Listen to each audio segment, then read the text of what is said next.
नमस्कार दोस्तों, स्वागत है आपका हमारे नए YouTube channel MS Yadav IAS GS academy पर।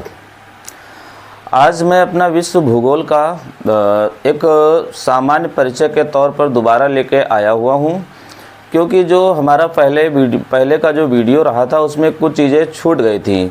तो हमने सोचा अभी शुरुआत है, चीज़ों को छोड़ना गलत होगा, इस वजह से हम अपना आज का जो है ये थोड़ा सा सामान्य परिचय के तौर पर वीडियो लेके आए हुए हैं। उधर हुआ क्या है कि हमने शुरुआत में एक सामान्य परिचय का वीडियो दिया हुआ था, उसके बाद मैं आपको ब्रह्मांड के बारे में बात करने लगा था। तो ब्रह्मांड में वैसे हमने वहाँ पर, आप प्लेलिस्ट में जाएंगे तो विश्व भूगोल जब देखेंगे तो हमने वहाँ पर वैसे ब्रह्मांड में पार्ट 1 डाल दिया हुआ है।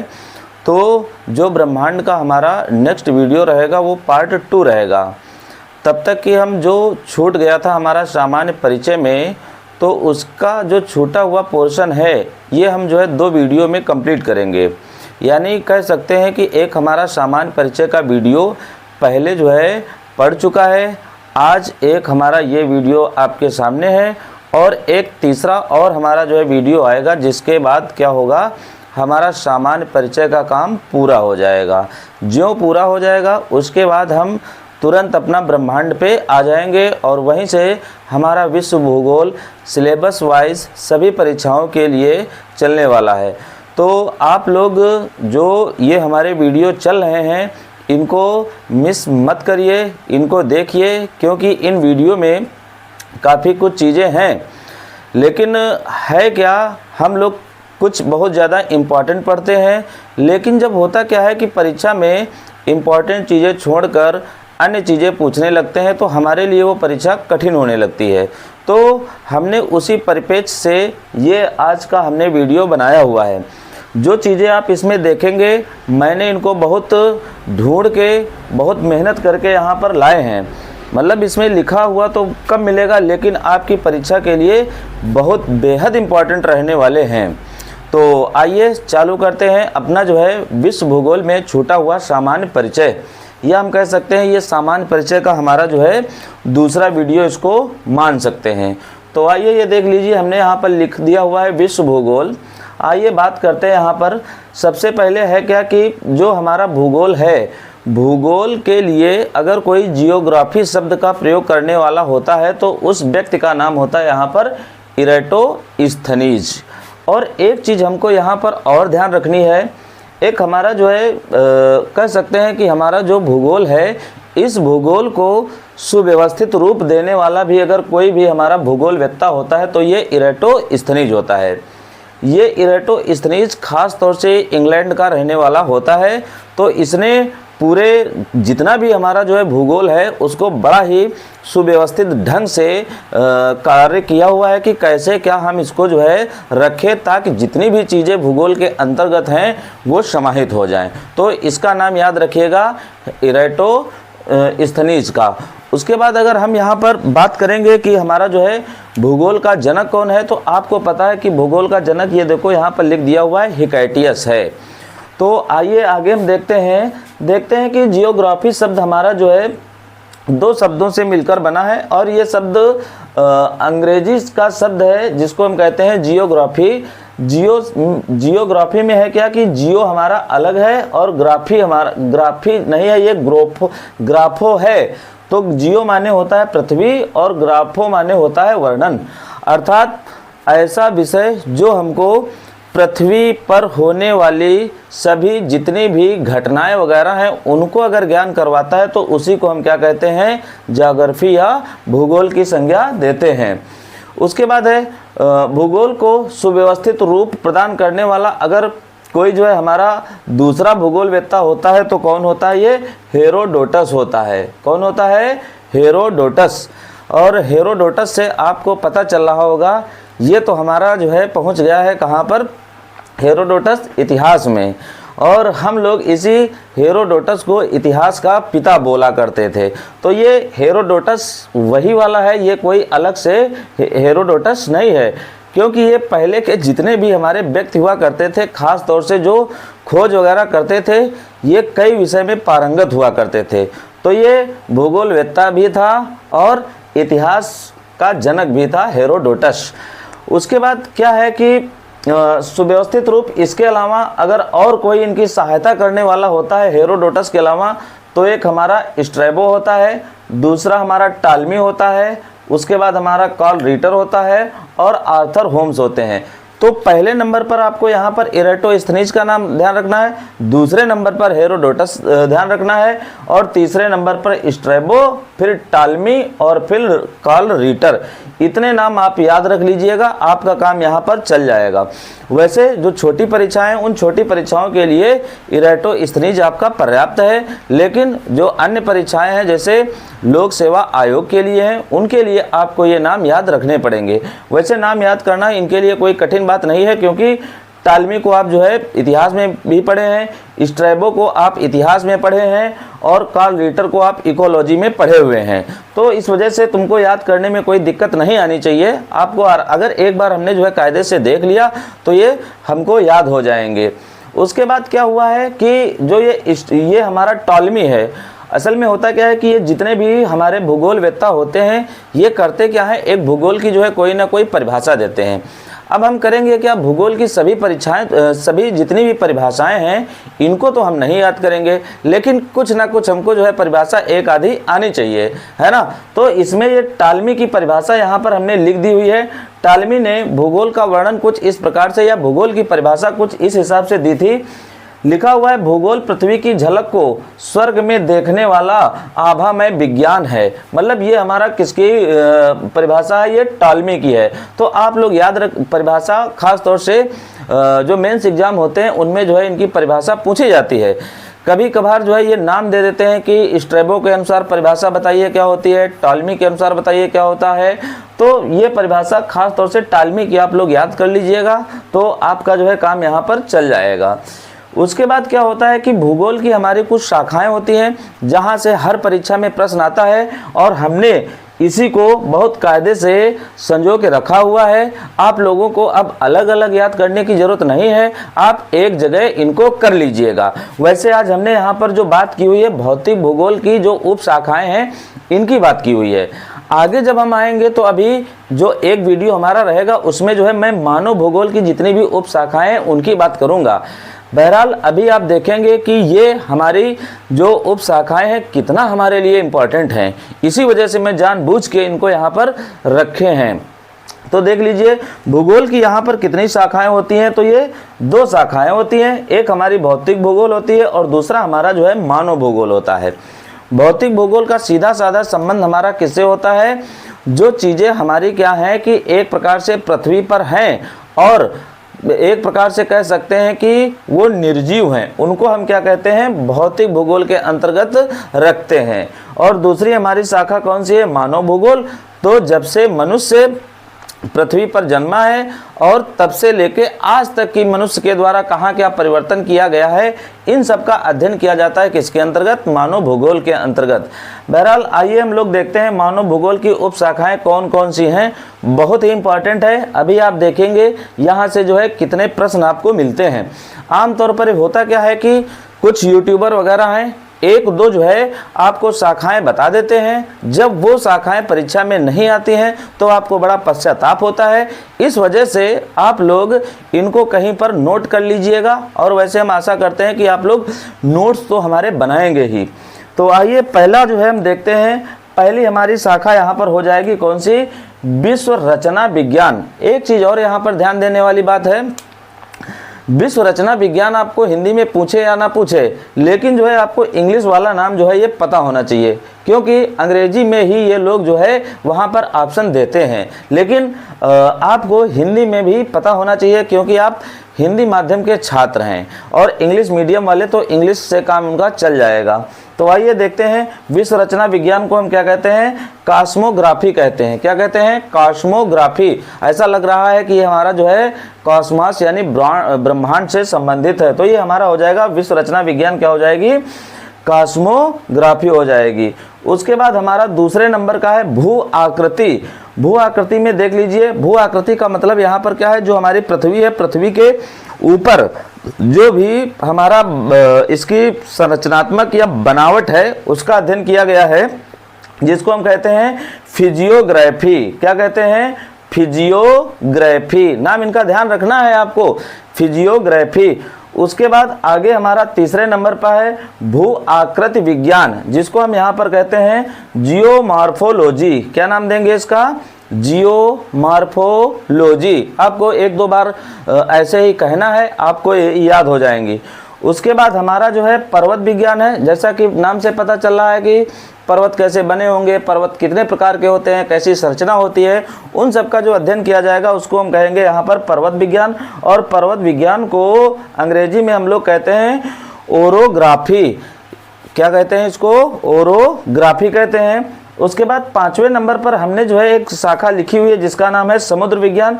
समुद्र का जो है अंग्रेजी में हम कहते हैं ओशियन, और ओशियन से हमने बना दिया है ओशिनोग्राफी। क्या बना दिया है? ओशिनोग्राफी। ये हमारा हो जाएगा समुद्र विज्ञान। उसके बाद हमारा है जलवायु विज्ञान, बहुत इंपॉर्टेंट है, आपसे पूछा जाता है, जिसको हम लोग कहते हैं क्लाइमेटोलॉजी। क्या कहते हैं? क्लाइमेटोलॉजी। एक चीज़ याद रखना, यहाँ पर जो लॉजी शब्द है, लॉजी का अर्थ यहाँ पर होता है स्टडी यानी अध्ययन करना। तो जो हमारा क्लाइमेट है यानी जलवायु है, उसका अध्ययन हमारा करना क्या कहलाएगा? क्लाइमेटोलॉजी कहलाएगा। उसके बाद हमारा जो है आगे है भूकंप विज्ञान। ये आपसे जो है बहुत पूछा जाता है, अधिकांश परीक्षाओं में आपसे पूछा जाता है। भूकंप विज्ञान को हम लोग कहते हैं सीस्मोलॉजी। सीस्मोलॉजी। अगर इंग्लिश आप नोट करना चाहें तो बताना, तो हम जो है इंग्लिश इसकी आपको पढ़ देंगे, तो हो सकता है कि आपको सुगमता मिल जाए। वैसे कोशिश करिएगा कि आपसे ये स्पेलिंग वगैरह गलत ना हो। कभी कभार एग्जामिनर बहुत होशियारी करता है, स्पेलिंग में मिस्टेक कर देता है, तब आपसे पूछता है कि ज़रा बताओ भैया भूकंप का अध्ययन जो किया जाता है उस विज्ञान को क्या कहते हैं। तो यहाँ पर करता क्या है कि जो आप यहाँ पर सीस्मोलॉजी देख रहे हैं, जिसमें हमने लिखा हुआ है SEI, तो उधर करता क्या है, पहले I को लिख देगा, फिर E को लिख देगा, क्वेश्चन आपसे गलत करा ले जाता है। बहरहाल इन परीक्षाओं में नहीं होता है, लेकिन जैसे खास तौर से जो सब्जेक्टिव परीक्षाएं होती हैं वहाँ पर ये जो है क्वेश्चन हमसे गलत करा ले जाता है। और ख़ास तौर से बायोलॉजी विषय में यहाँ से क्वेश्चन हमारे बहुत ज़्यादा गलत हो जाते हैं। तो ध्यान रखिएगा, भूकंप विज्ञान हमारा क्या कहलाता है? सीस्मोलॉजी कहलाता है। उसके बाद हमारा है भू विज्ञान। भू विज्ञान को हम कहते हैं जियोलॉजी कहते हैं।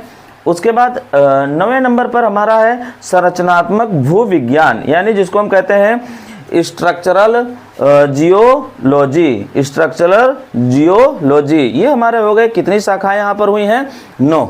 आइए आगे की शाखाएं धीरे धीरे हम लोग जो है कर लेते हैं, क्योंकि एक वीडियो से अगर आपका जो है क्वेश्चन अगर बन जाता है तो इसमें जो है ज़्यादा कोई मेहनत वाली बात नहीं होगी, और ना इसमें जो है ज़्यादा आपको समय लग रहा है।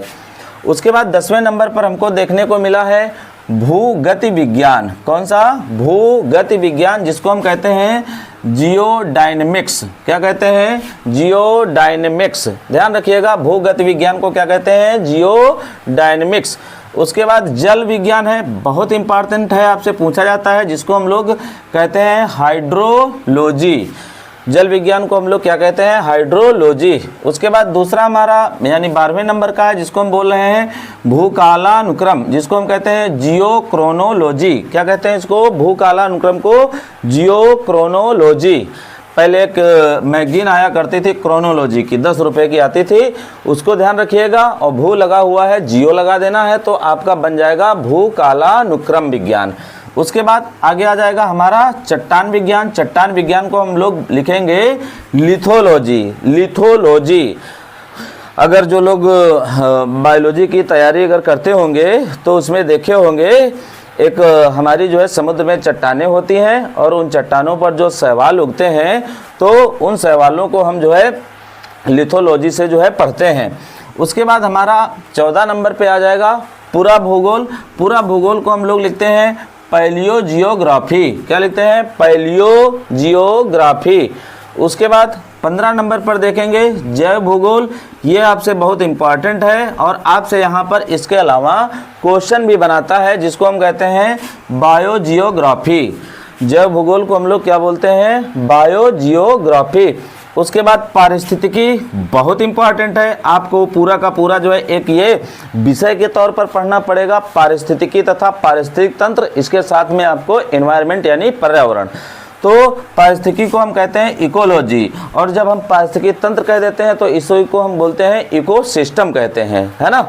उसके बाद है हिमनद विज्ञान। हिमनद माने क्या होता है, हिमनद हम किसको कहते हैं, ग्लेशियर को कहते हैं, और इसी से हमने यहाँ पर बना दिया हुआ है ग्लेशियोलॉजी। ग्लेशियोलॉजी, ग्लेशियर पूरा नहीं किया हुआ है, ग्लेशियोलॉजी हो जाएगा।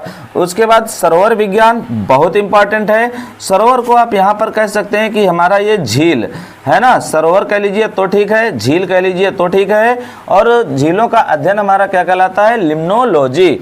उसके बाद हमारा है 19 नंबर पर है पादप भूगोल। पादप भूगोल यानी जो हमारा प्लांट से संबंधित है, और प्लांट को हम लोग जो है फाइटा कहते हैं, फाइटा से हम लोग बना देंगे फाइटोजियोग्राफी। फाइटोजियोग्राफी ये भी जो है आपके लिए इंपॉर्टेंट पड़ेगा भैया। उसके बाद है ज्वालामुखी विज्ञान यानी जो है वोल्केनोलॉजी, बहुत इंपॉर्टेंट है। खास तौर से यहाँ पर जो है आपके लिए अभी जब हम लोग ज्वालामुखी की बात करेंगे तो ज्वालामुखी आपके लिए बहुत बेहद इंपॉर्टेंट हो जाएंगे कि कौन कौन सा ज्वालामुखी कहाँ पर है, किस टाइप के होते हैं, प्रकृति कैसी होती है, ये सब चीज़ें यहाँ पर पढ़ेंगे। उसके बाद आगे हमारा आ जाता है मृदा विज्ञान। सबसे ज़्यादा परीक्षाओं में पूछा जाने वाला जो है यही होता है मृदा विज्ञान यानी पेडोलॉजी। ध्यान रखिएगा, मृदा विज्ञान को हम क्या कहते हैं, पेडोलॉजी। उसके बाद 22 नंबर पे हमारा आ जाएगा मौसम विज्ञान यानी मेट्रोलॉजी, या इसी को हम बोलते हैं मेटियोलॉजी, है ना, मेट्रोलॉजी। उसके बाद आगे हमारा आ जाएगा घास विज्ञान यानी एग्रोइस्टोलॉजी। उसके बाद हमारा आ जाएगा खनिज विज्ञान। खनिज विज्ञान का अध्ययन कहलाता है मिनरोलॉजी। खनिज की अंग्रेजी क्या होती है, मिनरल, और मिनरल से बना दिया गया है मिनरोलॉजी। उसके बाद आगे आ जाएगा वर्षण विज्ञान यानी हाइटोलॉजी, यानी ये बरसात को हमारा बताएगा हाइटोलॉजी। अगर आप इतनी जो है भौतिक भूगोल की शाखाएं याद कर लेंगे तो परीक्षा कोई भी हो आपका जो है यहाँ से प्रश्न जाने वाला नहीं होता है। और हमने यहाँ पर कुछ चीज़ें अलग से जो है लिख दी हुई है, ख़ास तौर से जो आजकल के हमारे एग्ज़ाम होते हैं जहाँ से डायरेक्टली क्वेश्चन हमसे पूछ देते हैं। जैसे आपको ये क्वेश्चन तो याद ही होना चाहिए, भूगोल का जनक कौन है, तो हिकैटियस है। और अगर पूछ देता है सुव्यवस्थित भूगोल किसने लिखा हुआ था, तो इरेटोस्थनीज ने लिखा हुआ था। इरेटोस्थनीज के अलावा भी हमने जो है कुछ भूगोलवेत्ताओं के नाम बताए हैं।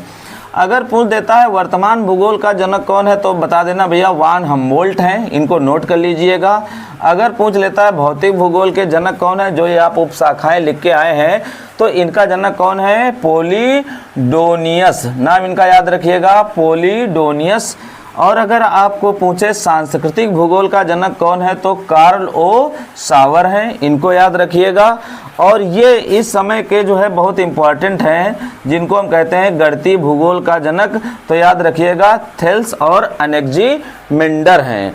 एनेक्सीमेंडर अभी आगे चलकर ये एनेक्सीमेंडर विश्व का मानचित्र बनाएंगे, ये जो है क्या करेंगे, विश्व मानचित्र बनाएंगे। और हम लोग आगे चल के पूरे के पूरे भूगोल को विश्व के मानचित्र पर पढ़ेंगे भी, तो इनका नाम याद रखिएगा थेल्स और एनेक्सीमेंडर का।